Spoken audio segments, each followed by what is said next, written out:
Magandang gabi mga kapuso. Ako po ang inyong Kuya Kim na magbibigay sa inyo ng trivia sa likod ng mga trending na balita. Ang mga pakitong-kitong na alimango na binili ng isang dalaga mula Albay, mahirap daw mahuli sapagkat tumatakas. Mahanap pa kaya niya ang mga ito?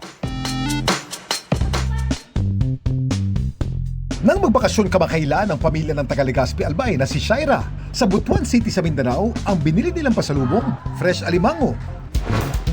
Pero bago raw ang kanilang biyahe pa uwi, ang kanilang dapat ipapasalubong ng mga alimango, tumakas. Tumakas yung alimango. Paglabas ko po ng kwarto, nagulat na lang po ako may naglalakad ng alimango. So natawa kasi ako doon, so binidyohan ko. Tapos tinawag ko po yung mami ko, siya po yung kumuha ng alimango. Tapos nung binalik niya po kasi sa icebox, nagulat na lang siya, wala nang natira. Kaya sina Shaira agad na hinalughog ang kanilang bahay para hanapin ang tatlong missing alimango. Yung isa, Nakita namin sa CR. habang ang isa pa, balak pa raw sanang makitulog sa kwarto ng tita ni Shaira. Ang panghuli naman, Nahanap po siya ng uncle ko sa loob ng bag niya. Wala naman pong nasaktan sa amin. Kasi nakatali naman po yung mga sipit. Buhay pa actually nung dinala sa Manila. Kaya fresh pa siya. Pero ngayon po nasa freezer na sila.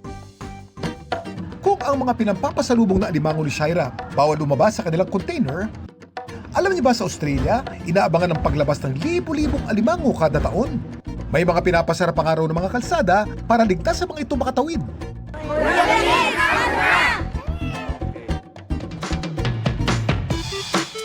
Taon-taon, masasaksiyan sa Christmas Island sa Australia ang isa na marahil sa pinaka-nakamamanghang natural process, ang mass red crab migration.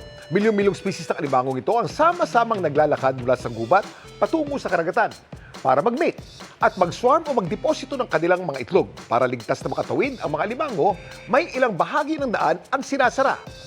Samantala, para malaman ang trivia sa likod ng viral na balita, i-post o i-comment lang, #Kuya Kim, ano na? Laging tandaan, kimportante ang may alam. Ako po si Kuya Kim at sagot ko kayo 24 oras.